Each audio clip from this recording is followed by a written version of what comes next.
Welcome to the MadTrio podcast. This week we have the California Pariah, Jonathan Charny, Rob, the old guy. You're listening to the Rob Charny Show. Yeah, it's me. I'm here. And who the hell is that? It's Ryan Preston. Hello. That's a tribute to my James. buddy. Yeah.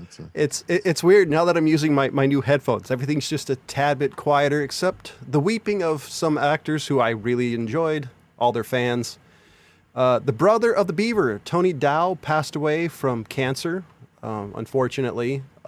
This breaks my heart because they were still showing reruns of that when I was a kid, so morning TV had Leave It to Beaver, My Three Sons, stuff like that, so I was really sad about that. I mean, should have been a main character. I actually think... All the stuff I got to watch as a kid. I think Eddie Haskell actually probably made me the saddest when he passed away, because he was the character that I hated the most, and I had the most emotional connection to hating the character. And so when he passed on a number of years ago, I was really sad about that. Yeah. And David Warner, actor known for Titanic, Star Trek, and for me, Ninja Turtles 2, Secret of the Ooze, passed away at 80 years old. Wait, who? David Warner. You would, if you saw him, you would definitely know who he is. I gotta look it up. God damn it! It's Warner, David Warner, and he's done a ton of stuff. Trust me, you can't forget his face. Oh shit! This fella. I mean, well, damn, he's been old forever. Hey. Well, no, he's one of those guys that 30 years ago he looked close to the grave. I mean, he's right. I don't know if you guys know who Arn Anderson. He was known as AAA. He's a wrestler, and in his heyday, everybody said he looked 40. He said the greatest thing about my age is now I look how I always have. He said I fit my age. Well, all of his fellow compatriots look like they're about ready to die. Oh, talk about ready to die. Ric Flair is officially going to do his last match ever, after nearly dying, having a pacemaker installed, and all sorts of other issues. So much so, friends have asked him not to do it, and he's promised to jump off the top rope at 73 years old, a man who has been certifiably rode hard and put away wet. That man is going to die in the ring. I can't...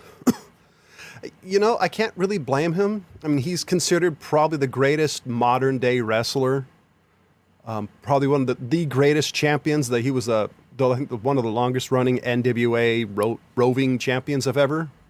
Like, if you actually read some of the stories, it's funny. People would get the belt and routinely ask to have it taken away because the travel schedule is killing them. Yeah, I bet. I mean, yeah, dude, that's a brutal life. I haven't really been a fan of professional wrestling since I was young, mid-teens kind of thing. I was very much when I was a kid, it was Jake the Snake. And when I was a teenager, it was, like The Rock had just came out, and, Mick Foley and, all of those guys. Mick Foley was, I think it was Mankind when I caught back up with it and stuff.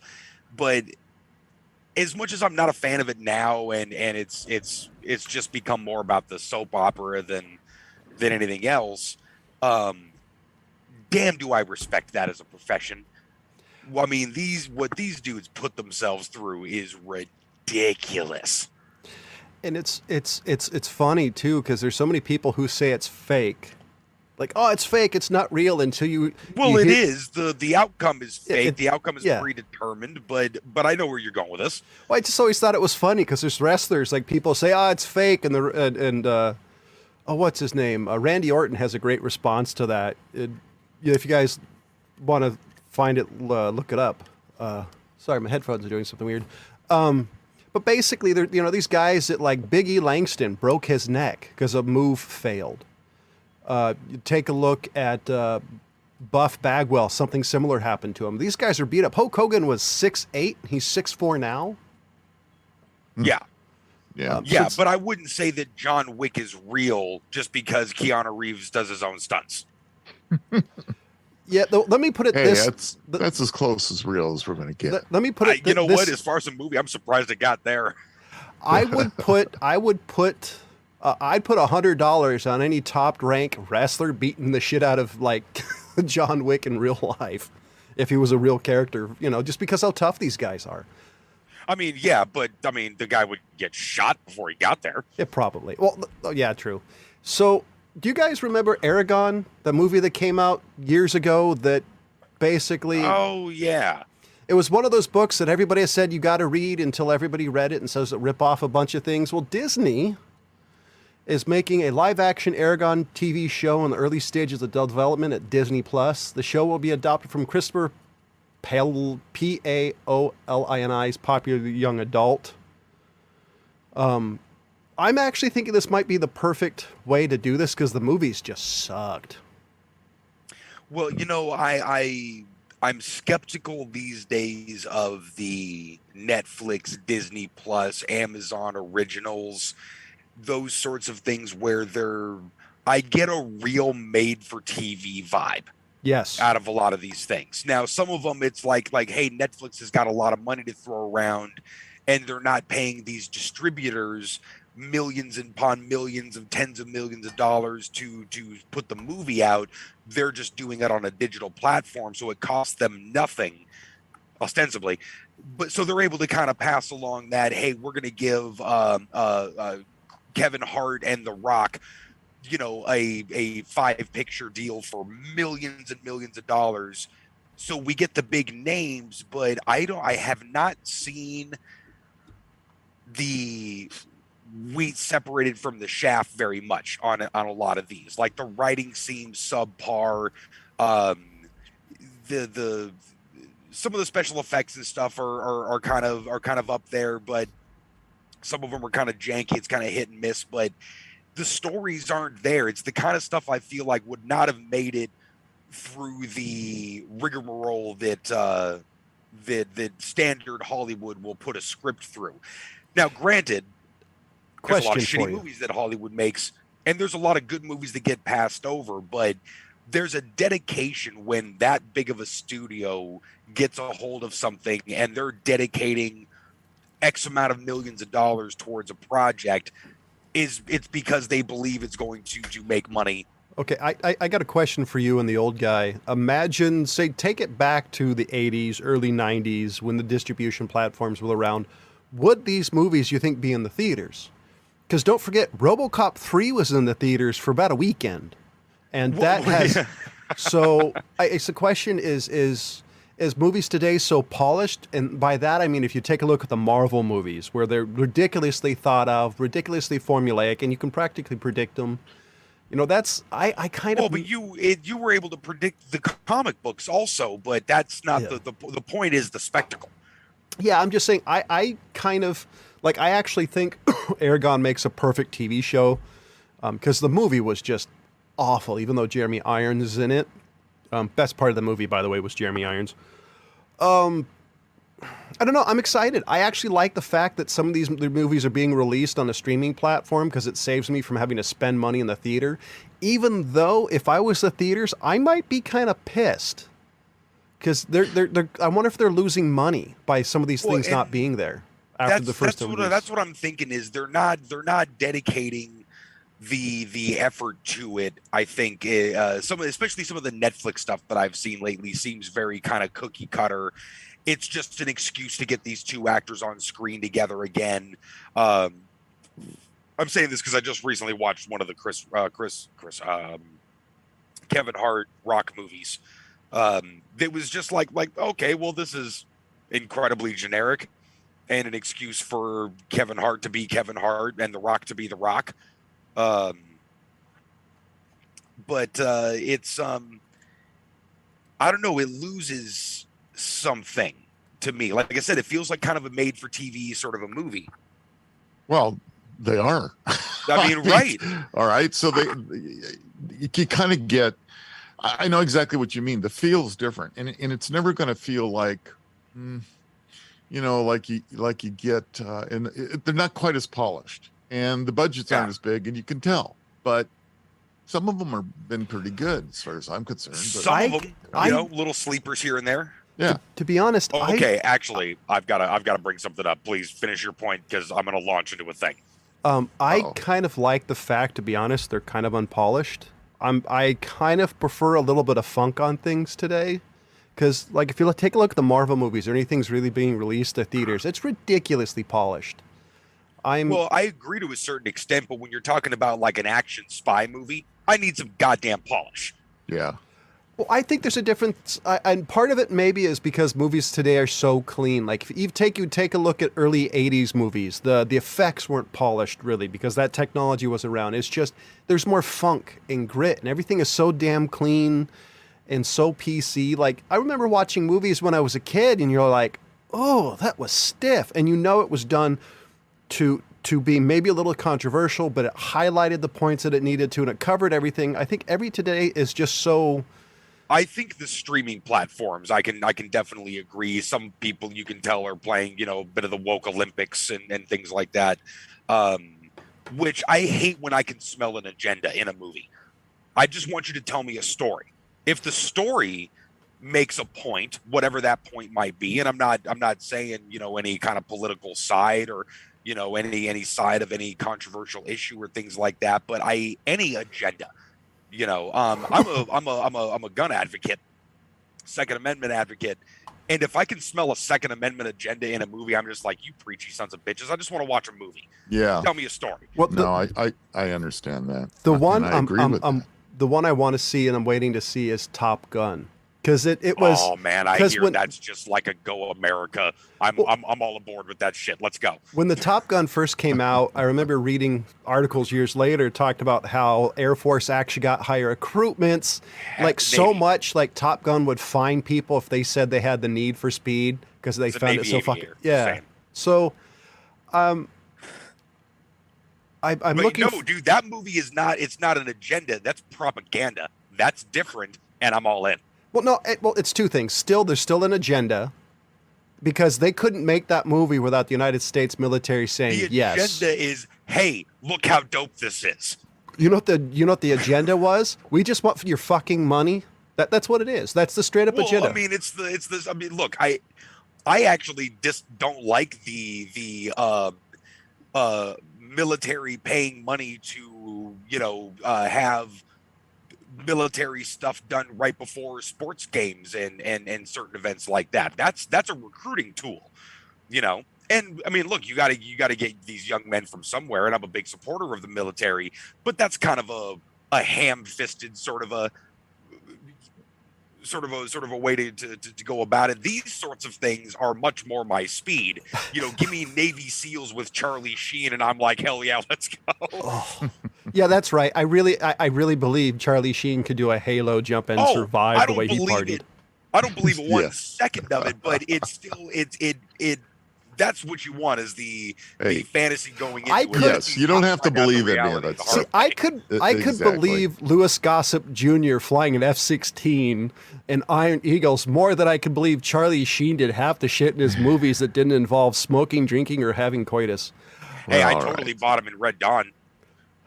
Yeah. Yeah. So you had a Screed? It's okay. This is a little Real Flicks Reviews territory, and I would have absolutely made you guys watch this. I was not forced to, but a buddy of mine, I'm over at his house a weekend a couple weeks ago, and he says, you got to watch this movie. This movie's insane. Just sit here and watch like the first 7 minutes of this movie. I'm like, all right, what is it? Yeah.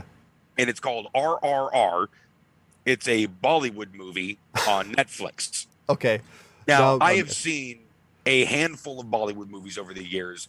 Couldn't tell you any particular titles. I am obviously not versed in the popular actors but I'm aware of the machine that is Bollywood. Okay. And I'm also aware of the style that goes far beyond like a Crouching Tiger, Hidden Dragon stylized sort of world that they put together. It's far beyond that. I mean, if anybody who saw Crouching Tiger, Hidden Dragon thought that the high flying wire stuff dancing across the light branches of trees was ridiculous, watch a Bollywood movie, and that looks like a makes Crouching Tiger look like a demonstration in physics. But when I watch a Bollywood movie, that's kind of what I'm expecting. So, right, me too. What I'm not expecting is any kind of story, any kind of through line. It's all completely disjointed and insane. It feels like a fucking fever dream. So at the few I've watched, part of it was my thought is like, how much is just cultural that I do not understand? Or is there purposely not having a story? It's like watching the Nutcracker. There may be a story. I just don't get the method they're telling it. No, I agree, because when I first saw Crouching Tiger, I keep using that as my excuse, but that was the first time I saw like the sort of very Eastern style of filmmaking, the high flying wires, the kind of shit that I hate John Woo for. But I really respect when it comes from a like a kung fu movie or something like that. Or for cutting the cost of this electric one, vehicles, though, because when you have an electric vehicle, then you're also going to be 3 able hours to long. save on gas, but you got to be able to afford it in the first place. Right. Now we're actually starting What to see the on heck some is that? Good question. I have no idea. Sorry, we had some audio that seemed to be coming through somewhere. That was weird. Okay. But not as weird as this movie. So the movie is weird. It's almost 3.5 hours long. Okay. Oh, wow. After the first 7 minutes, we ended up watching about the next 2 hours. And then we ended up having to start a game with everybody. But I ended up going home and watching the rest of this damn thing because, boy, was I invested. So I got a question for you. Were you sober? As a bird. For the first 2 hours. Later, whatever. Okay, go on. Didn't matter. In any case, a little. It doesn't. Trust me. I could not help but to like the shit out of this movie. It's an incredibly complicated and convoluted story that I won't get into, but easy enough to follow. The music was like oddly specific to the scene that was going on. Like, oh, these two people meet. I wonder if this will end in betrayal. And these are like the lyrics, and you're like, wow, way to spell it out in song. There was at least 3 full-blown music videos in the middle of this movie. The crazy part is the level of stunt work and special effects was top-notch. The couple of main actors they got for this thing, for one, are super jacked. And I mean, do really, really incredible stuff, but it's so hard to explain this movie. But I would have made you watch it and defy you to not at least respect it at some level. All right. Well, that's like a challenge, huh, John? We'll have to. Oh, no. We'll both have to. Very much is a challenge. So, you know what also sounds like a movie? This story. It's from tweaktown.com. And this is hilarious. I wanted to report it because I was laughing for like 20 minutes after I read this. And I'm going to read the headline and just read some of the stories. So this is in Science, Space, Health, and Robotics section of this website. NASA says that astronauts who masturbate in space can impregnate women very easily. Strict guidelines over alone time in space, mandatory. And what? And here, this is okay. This is like a question, man. This is like a question everybody has, NASA? but nobody's ever asked. All right. NASA has warned that male astronauts masturbating in space is a major hazard. Female astronauts can get impregnated like sperm is a face hugger from aliens. What? This is why I was laughing, because whoever wrote it, the story became a thing from a discussion during Conan O'Brien and his Needs a Friend podcast, who was interviewing a NASA engineer when the topic came to the strict guidelines and alone time in zero gravity. During the interview, Brian asked the NASA engineer if porn was set up or, I guess, streamed on the International Space Station. The engineer, who only identified as Smythe, said, no, none of that. O'Brien said, does porn work in zero gravity? It goes everywhere. And Smythe explained 3 female astronauts could be impregnated by the same man on the same time. Does this guy not know how it works? His comment was basically, by the description I read of it, imagine what water does in space, and just Yeah, but It's Yeah, but- theoretically possible. It's not it's not probable, but it is plausible as a hypothesis. so there's either whatever. going to be a porn of this, or this is going to end up in some sort of like B-rated Hollywood movie in a couple of years. Because probably both. You're now that that's out there. Yeah. I will refer you to, I believe, if I recall correctly, rule number 34 of the internet. yeah, true. If it exists, there's a porn of it. Right. I just You think zero gravity porn doesn't exist? It does. I have truly never looked into it, to be honest. But when I read Oh this, boy. this was like the question every kid tries to ask an astronaut when the mother like smacks him on the head and said, "Ask a better fucking question." But I was reading for a while after that, just because it was like, this is the most ridiculous thing I've read Wow. in a while. Okay, that's crazy. And So- talk. I was gonna like, okay, go you go, ahead. then I can talk. You got about more another to it? movie. Okay, well, there's another Dungeons and Dragons movie coming out. There's been a handful of movies that have come out over the years, and they've all sucked. The first one I remember was the guy who played the second Jimmy in the Adventures of Lois and Clark, and it's with Chris Pine. Take a look, watch the trailer, see what you think. It looks interesting, and this is the first A-rated actor that's been in one. Yeah, I like Chris Pine. Yeah, I play D&D, and You look like it. shut up. Yeah, I've got friends who are probably a little more excited about it than I am, or a little more hopeful, I should say. It does look like they're trying to do an adaptation of the play style, which is really the only thing that the different groups of like D&D players are going to get on, is the way the rules work, and things like that, what you roll in certain circumstances, versus the actual story. The stories are so unbelievably specific to you and your group of friends,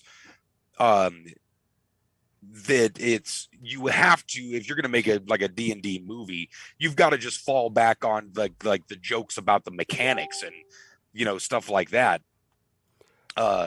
because everybody's story is so personal. It looks like the Sci-Fi Channel made it from the trailer. I'm gonna look. Okay, Look, well.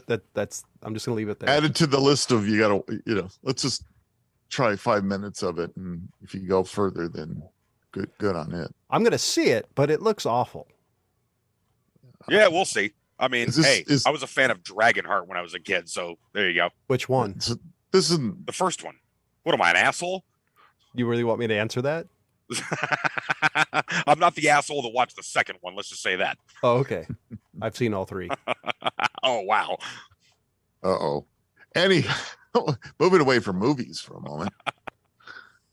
So let's say you survive a helicopter crash. What would you expect to happen after that? How quickly after the crash? Like I wake up and I'm dangling from a seatbelt, or Yeah, I need to have crickets after that one, right? I kind of went sad, but I'm just but wondering no, all right. what So, stage I am. Yeah. yeah. Have I So- been rescued already? No, you survived it. All right. So you survived the crash. So his feet are on the Yeah. ground. Yeah, and you are on the ground now. Imagine this though. You're in Siberia. Oh, hell no. All right. And then This but story you took a still turn. survived the crash. But here's the part that gets a little odd. The rescuers find the charred remains of the helicopter and just pieces of the 3 people that survived it because they were eaten by Yeah. bears. Yeah. I was gonna say, something tells me I'm not gonna want to have survived this helicopter crash. See. I was It's like, I was oh gonna man, make, I'm sure glad I survived this crash. Oh God, I wish I had died in this Yeah. crash. I- Like, it's kidding. like, oh no. one of them was probably a geek Oh. and saw one of those bears. It's like, oh, Luke Skywalker, survived in a tauntaun. Let's cut it open. Then the bear came closer and ate him. Yeah. Yeah. I mean, Yeah, unfortunately, this actually happened. It actually happened. No, yeah. I'm So good. it's I'm like, good. oh, Thanks. There's a lot of shitty things that involve being eaten by bears. Remember I mean, that bears documentary? eat you by like your feet and ass first. You know what I mean? Like they don't even go for the throat like a big cat would. Like you're getting your guts eaten while you're sitting there staring at it. I've known people they'll who have just eat paid for that whatever they experience. have in their mouth. So it's not good. Yeah. Yeah, no, that's all bad. Boy, I tell you, I'm sorry for those people. But I mean, we talking civilian or military helicopter? civilian. Yeah. Oh, no, that's just all bad. Yeah. I know, by the stories I've heard from Ukraine, I'd say the same thing about the military, considering that half of them, or more than half, are been voluntold. I mean, well, yeah. Oh, well, you mean conscripted? Conscripted, yeah. Voluntold. Yes. Yeah. I heard I talk about Voluntold. being volunteered to be military service. I heard an interview with his name's Road Dog. I don't remember what his real name is. He's a wrestler. He was in the first Gulf War, and he talked about, he's out there with his buddies, and he was the squad leader, and this like 1,000 people just Afghanistan's raised their hand and said, like, take me to your leader. And so I was gonna say, didn't like 9 people get into actual combat during the first Gulf War? Like, I don't know. I just remember I know it was more than that. I'm just, the story's pretty funny. He got to the base and he said they had to line everybody up and search them, make sure they're not taking weapons. And he said it was kind of weird. Just go to the base and you say, yeah, I've got like, these 4 guys or 6 guys. Like, yeah, I've got at least 1,000 people. And so the guy didn't blink his eye. Said, just process them. So the guy said, yeah, this has been happening all day long. Yeah. There was a lot of people giving up in that one, from what I understand. And a lot of bored Marines just like, are we going to get to like do anything? Well, that's never a good thing when Marines get bored. I mean, overkill's underrated. You know what I'm saying? So let's send 500,000 fucking people for something that takes 42 guys. Having not been there, I'm not going to comment. So. No, me neither. And I'm just talking shit anyway. So I know people who are Marines, because there's no such thing as a former Marine. I'd say they're all nuts. And I did you know Sylvester Stallone didn't have any rights from Rocky? Oh, really? Only because He wasn't he the writer and director? He didn't have any of the actual rights? Yeah, this one right here is from it's from 94.3 Light FM, but apparently let's see, Robert Chaff. Hold on, I had it. After 50 years associated with the Rocky franchise, Stallone publicly called one of the series 2 original producers parasitical and accused him of keeping him from passing on some rights to the character to his children in his series of Instagram posts. Basically, he's saying, come on, let me have some of the rights so I can pass down to the kids, because you guys will always make money on this. And originally, I guess the story is he sold his dog, finally sold the script, bought his dog back, and he wrote it in a couple of days. His daughters, I think, have a podcast with him, and he talks about what he went through to actually sell the script. And I'm surprised he doesn't own the rights, or at least some of it. That's shocking. Yeah, probably at the time you have to do what you have to do, and that was probably the way to get it made. So yeah, for sure, right? Understood. Oh, well, Stallone created you want the to Rocky. be a star, don't you? Well, Stallone created the Rocky Balboa character and played him in every movie to date. He was not a producer in the original film in '76, and in fact was never credited on any of the films until the first and Creed in 2015. The upcoming Creed 3 is the first movie of the franchise. He will not be in it. Wow. Crazy. That's weird that's been passed on to another generation with like a different actor and shit. I think that's really, I don't know, I thought that was cool. I really liked the first one. I haven't seen any of the other ones. I loved how they handled it. Like the one before that when his wife died and all. I don't know, I thought it was kind of neat how he became the Mick character. I was kind of hoping that was what he would become, but I also don't blame. It's a really terrific movie. I mean, the guy wrote what he knew, and he wrote it really, really well. He's a big dumb guy from Philadelphia. He didn't write a Rhodes Scholar from Massachusetts. He wrote a big dumb guy from Philadelphia. And so you're saying it's an fucking autobiography? Nailed it. No, I'm saying it absolutely played to his strengths. Like Schwarzenegger being cast initially as a robot, the guy already kind of acted like a robot because he barely knew English at all. Well, let's be So honest. his weird line readings actually did him a favor. What was that? You mean that was like one of the first roles he actually got to speak, because he didn't get to speak in Hercules in New York. That's what I'm saying. Is it was just like a great starting role. Like, here, you don't have to be a good actor. However, if you read these lines all stupid and monotone, it's actually working. So you talk about that. I read something a while ago that made me laugh. Apparently, Schwarzenegger's accent makes him sound like a country bumpkin to people who speak German or Austrian. I don't remember which one. So apparently, when it was released over to where he's from, somebody else dubbed it because nobody could believe a hick was a robot killer. Yeah. Anybody have any other stories? I found another one I find interesting. I don't have a story, but I did have a question for you guys. Uh-oh. Sure. Shoot. And cover. And especially for Rob, because Rob, you've taught concealed carry classes for many years now, right? Yeah, almost 40.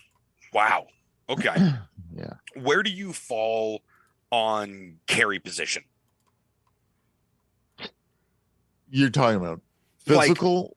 Physical, like appendix carry, Yeah. or like a 4 o'clock, 5 o'clock, 6 o'clock carry.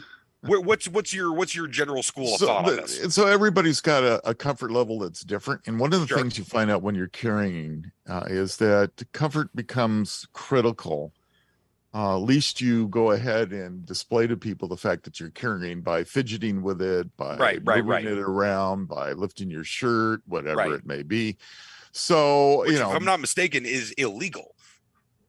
But certainly not not something you want to do. It's not necessarily illegal, but it's certainly nothing good, because let's say if you're in a public place and you're doing that, and some mother looks over and they're seeing you lift your shirt up and sees the gun, all of a sudden they go screaming crazy, he's got a gun, and things go downhill from there. Sure. So so I've not been a fan of two major ways. Appendix carry is just not my thing, but I know some guys seem to like that.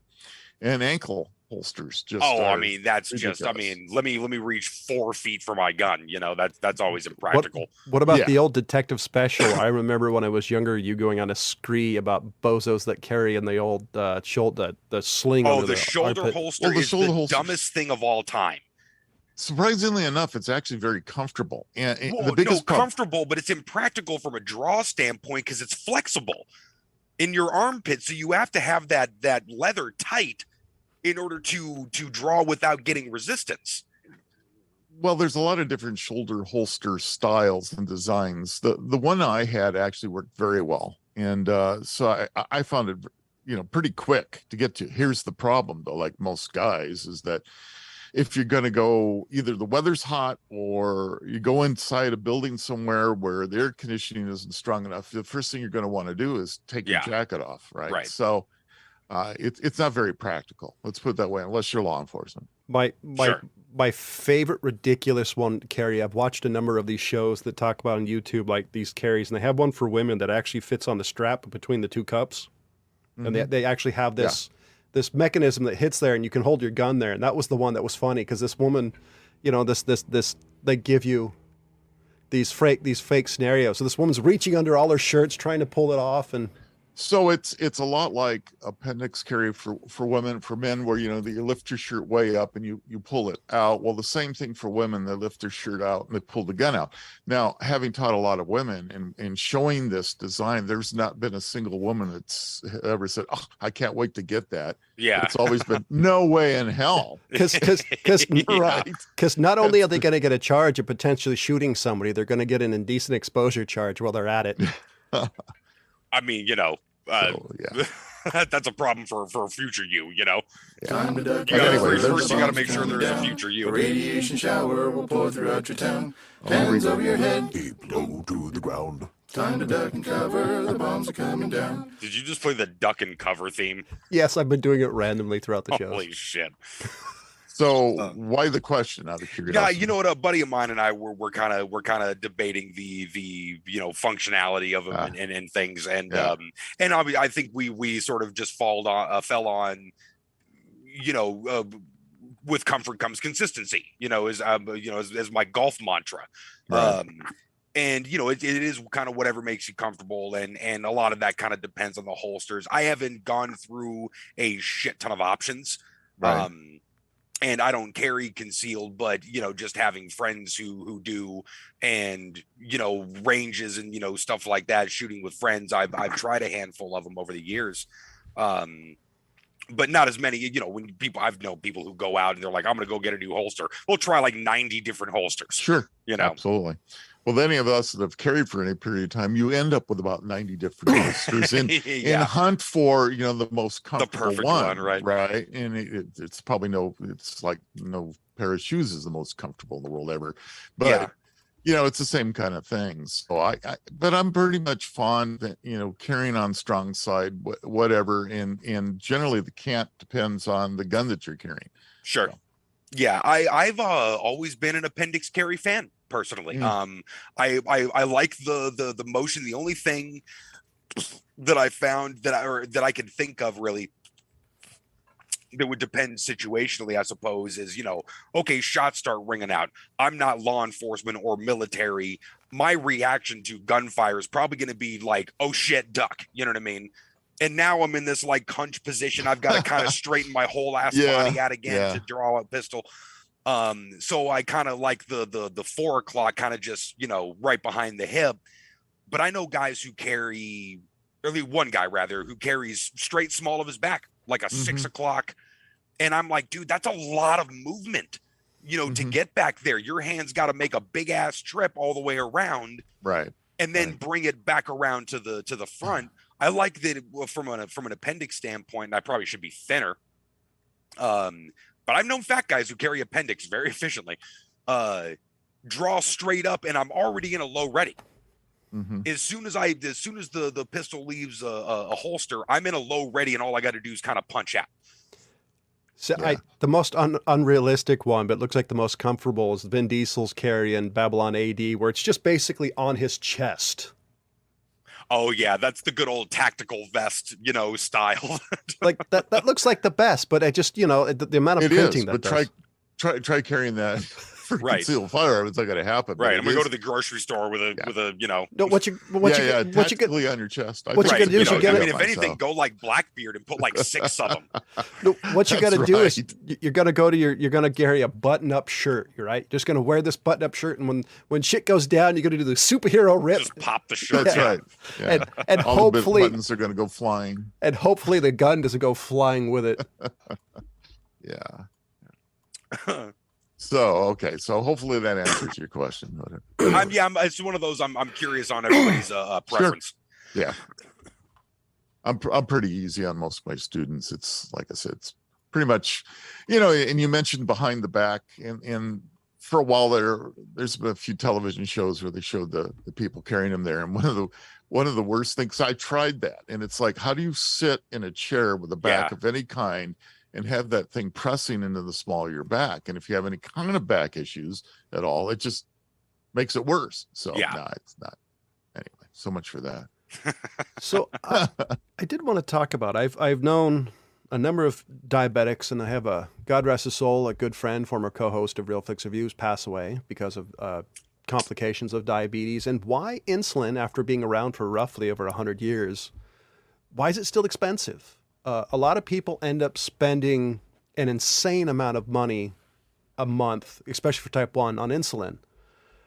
This gentleman by the name of Alec had type 1 diabetes. The 26-year-old had been recently removed from his parents' health insurance and was about $300 short of the $1,300 he needed to pay for his insulin and medication. And that's super not uncommon.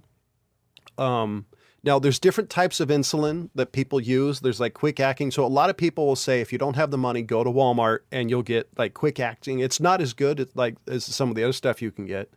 And it's not uncommon for diabetics, because they can't afford it, to skip their shots, which, by the way, is lethal. You can build up what's called ketoacidosis, which is basically your body starting to shut down.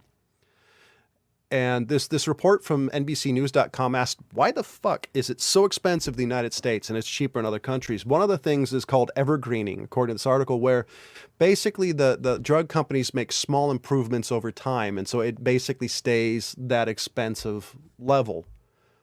Some drug companies do offer discounts and et cetera, et cetera. So the government, first time I remember hearing about this, I think was under Trump. I think Obama even talked about it. But why is insulin so expensive, and why haven't politicians and people done more to stop it from being expensive? Because this is life-saving. Dude, that's one of those things I feel like should be like the cost of cold medicine. You know, like what's a bottle of Dimetap run? I mean, and like that's and especially for type 1. I mean, look, I'm not a doctor. I don't have a Hippocratic oath, but even just from a personal standpoint, people get discriminated against with type 2 diabetes because it's, a lot of times brought on by, diet, lifestyle, things like that. And that's sad because, I mean, like, hey man, I like tacos too. Okay. Like, and it's, shit. It can be, honestly, I know somebody who got diabetes basically from a cold. It got a really bad cold, ended up turning into diabetes. Talking to this person's mom, and said pretty much what happened is the doctor told her at the time, I don't know if it's apocryphal now, that basically said, yeah, if you get sick enough and your body has that whatever mechanism, it said you can get it from an extremely bad cold. And type 2 diabetes, I think, can just happen. I think you can be. I mean, sometimes, yeah. I mean, there's probably a lot of different little mechanisms for it, throughout your life. People at higher risk than others. Yeah, sure. Part of it also because we got older. I'm pre-diabetic. And one of the things that I was never taught, and this sounds ridiculous, was how to eat. Like, my comfort food is give me all the stodgy, give me pasta, give me heavy stuff. That's always been my comfort food. And COVID basically caused my pre-diabetes to go into overdrive, because I was fucking eating pastas and breads and, like everything. COVID, wait a minute, let me get this right. COVID made you eat pastas and bread. Because life was so that's a new shitty. Side effect of COVID. No, I didn't know about. I know it absolutely is. You should have seen the COVID with the gun to my head, telling me to eat all that shit too. Yeah, it's like a mob, dude. It's got to be done. Boy, no wonder we got to get this stopped quickly. Thugs, I'm telling you. We're going to run out of pasta soon if that keeps up. Yeah, it was, so I'm being a little silly, but it was the fact that, it was my comfort food, because I couldn't go anywhere, couldn't do anything. Being outside, you'd have some jackass saying, you need to wear a mask when it's a fucking windy day. So all this stuff. And so you needed comfort food. And I actually know a lot of people who gained weight, had other issues. And so for me, one thing I was never taught in school was how to eat. Like how to actually eat, what your body needs. And everybody's body's different. Some people can handle more carbs than others. Dude, and that was our whole generation's understanding of diet from when we were kids is bullshit. Yeah. We were failed. Well, that's that food pyramid that they came out with, right? That's what I'm saying. Yeah. It's I mean, you look at it now and you're like, holy shit, are you kidding? Like, I mean, even from just a cursory understanding of a halfway decent diet, you look at that now and you're just like, this is psychopathic. So what ended up... it's changed generations after generations. It changes, and the whole idea behind it changes. And as science gets better, we learn a little bit more of some of it. And I that's get it's partly it. I get it's a pretty dynamic thing, but I mean, what we were taught and what is generally considered to be universal knowledge, because there's a lot of fringe stuff when it comes to diets, but just the base, like you break it down to 6 things or whatever that people all agree on, like none of that was mentioned. And it's so what I did, the reason I mentioned this was partially diabetes, partially is because of diet, and it's the things I'm following right now for personally. And for me, it came down to, like, I actually bought an app. I actually had to learn how to eat. So after doing a crash course of diabetes and eating, and by the way, there's a fuckload of FUD. If you're out there and you're trying to figure out what you can and can't eat, talk to your doctor and find actually something that's not like shit, because there's so many sources of bad juju when it comes to what you can and can't eat. Basically comes down to carbs and sugars. But I found an app, and basically I started measuring my food. And then from there, I actually learned how to eat. I think somehow we need to do something as a society. It's like, hey, you can choose to eat what you want, but this is what's actually recommended. Because They don't And do hey, that? and even just like a hey, look, if you're gonna eat like shit, at least do this a couple of times a week, or like like please, if you're just gonna go a ham on the Haagen-Dazs and McDonald's, just throw at least these couple of like base things in there. I don't. It was. Yeah, every now and then eat a green vegetable. You're right. Yeah. There's the bane of my existence, man. God, my man. diet sucks so bad. Oh man, that's the one thing I actually fell in love with my diet. I eat more vegetables now than I ever have. Like vegetables and meat. That's pretty much all I eat. And That's right. We got to get rid of all the carbs. It's the carbs that were killing us. Refined sugars, man. Yeah. Well, carbs and sugars, and that's the whole reason our diets are so bad here. One of the main reasons is economics. It's cheap to eat carbs. oh my right? God. I mean, Right. Like So you that's part talk of the about problem. that. Like I buy a lot of my bulk vegetables from Sam's Club, find your big box store. It's where I buy it. The price for vegetables has gone up like tenfold. well, how can it not? I mean, between inflation and fuel costs and everything else going, how can it not? I mean, Yeah. that's the whole thing. Everything's going crazy right now, and got to expect. Again, it's back down to what's cheaper to transport: carbs, flour, wheat, and stuff, or Yeah. vegetables that perish, or your fruits and all the. They're a lot more to transport. Yeah. And not everybody has access to a farmer's market, where no. you can go get the local sourced, kind of stuff. I mean, if you do great, it's actually a lot of the times more inexpensive, but you've got to have the time, and we're talking It's an about effort, a bunch of, right? it's an effort, And it's seasonal. and it's Right? seasonal. And it's seasonal. So there's a lot more to it. So yeah, you give a single mother a choice, Oh yeah. it's going to be like, hey, look, I can feed my 3 kids on meal from X, fast food joint or whatever, or just this bulk sort of thing. And that's what they're going to go for, Yeah. I did And hear you can't about blame them. I did hear No, I about can't blame something near us. It's about an hour plus or minus that somebody at my work actually talked about. Basically, there's a farm, and you can actually go to it, and you pay by the bucket type of thing. So you can just pick as much as you want of what's ever there from the field, and it's you pay pennies on the dollar. Aren't you an hour away from everything? I feel like you're an hour away from your mailbox. Almost. Yeah, almost. I'm in the process of trying to sell my house, which, by the way, selling a house in California is a giant pain in the fucking ass. Well, in this market now, I mean, it's back to timing again, and all of a sudden, inflation and interest rates are going crazy, and Yeah. the fire went out of it. Yeah, It's a buyer's market now instead of a seller's market.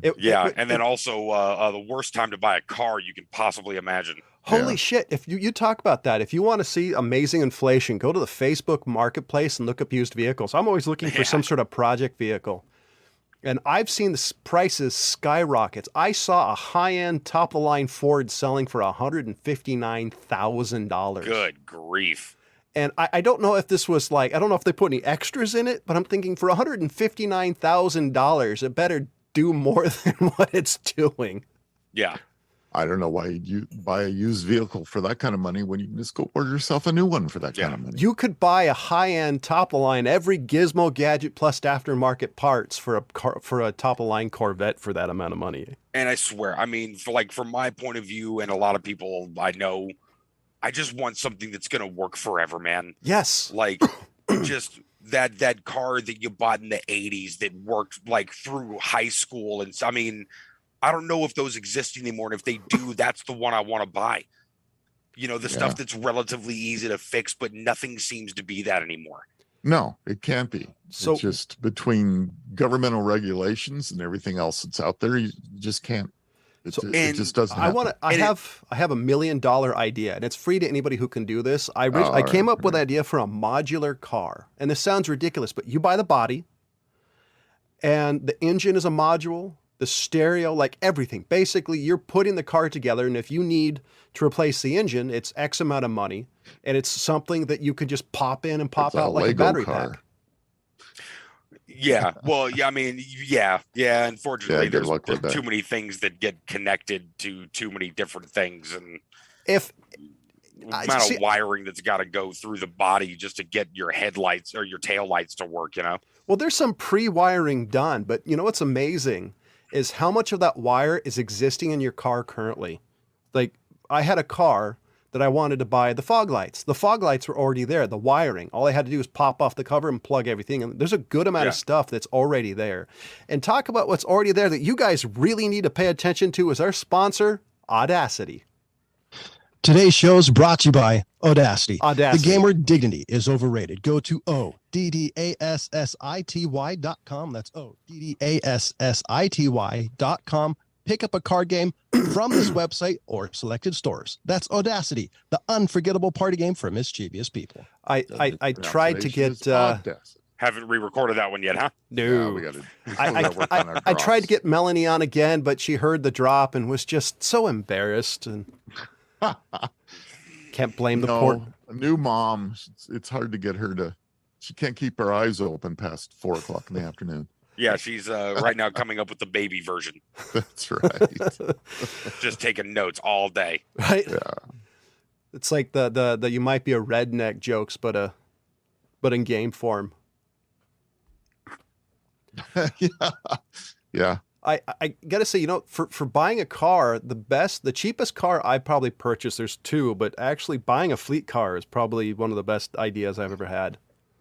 You know, Buying from a fleet car. yeah, like Hertz, you know, one of those Asus. Oh yeah, Texas. my boss does that. He goes enterprise Yeah. for like our work vans. Because My that's my perfect. work That's what I truck did. that we picked up for around here was a Hertz. Yeah. I guess. Yeah. Yeah, I guess they generally go like low blue book. You know, they put enough miles on them, and Yeah, well, they're starting to open up again because we had a shortage. I guess we still kind of have a shortage on vehicles because of chips and other problems going on. COVID hurt that as well, and so I was reading an article recently that Hertz and Enterprise both were not selling their vehicles off as quickly as they had been because of that. right. He used to get them for like around like 40,000 miles, and they would just sell them. Mhm. Now it's like 65,000 miles. Yeah, So they're not selling them as quick. They're keeping them with longer miles on them. yeah, You know, because they obviously they got can't to replace them and they cost more. When I Right. bought my car, it had like 49,888 type of thing on it. It's like I drove it off the parking lot, and it was like 50,000 miles.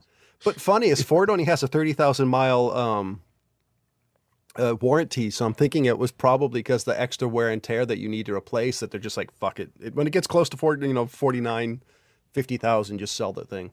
Yeah, I mean, well, probably. it's probably some algorithm back in the day decided like that's when we can no longer really truly guarantee this thing works. Something might go wrong, and we don't want to strand our customer base and stuff. And I bought the older cars, the 50s and 60 era cars. I mean, if you had a car that was 50,000 miles, it was ready to junk. Everything was falling apart. Engines were blowing up. I mean, so we've come a long way. I mean, things last much longer than they used to in reality. And yes, I still love my older cars, but at the same time, I understand the fact that technology wasn't what it is now, and things wore out, and you had to work on them more often. And this was the way it was. Yeah. I had an Acura. I had an 03 TL that I actually bought in 05 and would still have it if it wasn't the fact the transmission blew up every 50,000 miles. I mean, that's a problem. Yeah. Expensive problem. Yeah. Yeah, very expensive. It's like $5,000 easy. Yeah, about Probably or for more, a 6,800. rebuilt one. Yeah. No, Right. well, Yeah. and so I actually bought a middle of the road hybrid, which is still stupid expensive. But Yeah. if you get one from one of these Hertz rental car places, if you can get really good deals. And the best thing about it is there's no haggling. It is what it is. Right. Yeah. A little thing that I did, though, that the old guy mentioned is get pre-approved from whatever loan place you want to go through. It's especially when the rates are going up, it'll save you time. Yeah, it gives you options too. So that kind of stuff. Speaking of stuff like that, did you know that the FBI came out and found out that there's possibly Chinese technology interdispersed in Midwest areas on cell towers and other things that could disrupt our ability to launch our nuclear missiles? Why am I not surprised? Everything, Yeah. most of our military stuff, the chips are made in Taiwan.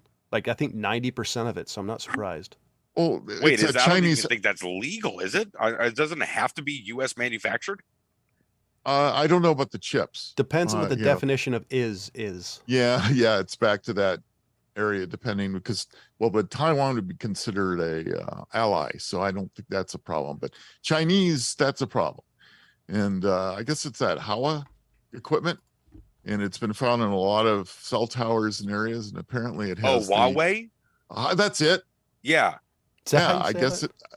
I guess it has they found some of this equipment. It has the ability to block signals and disrupt our cell towers, as well as send out things that could literally block our ability to launch missiles.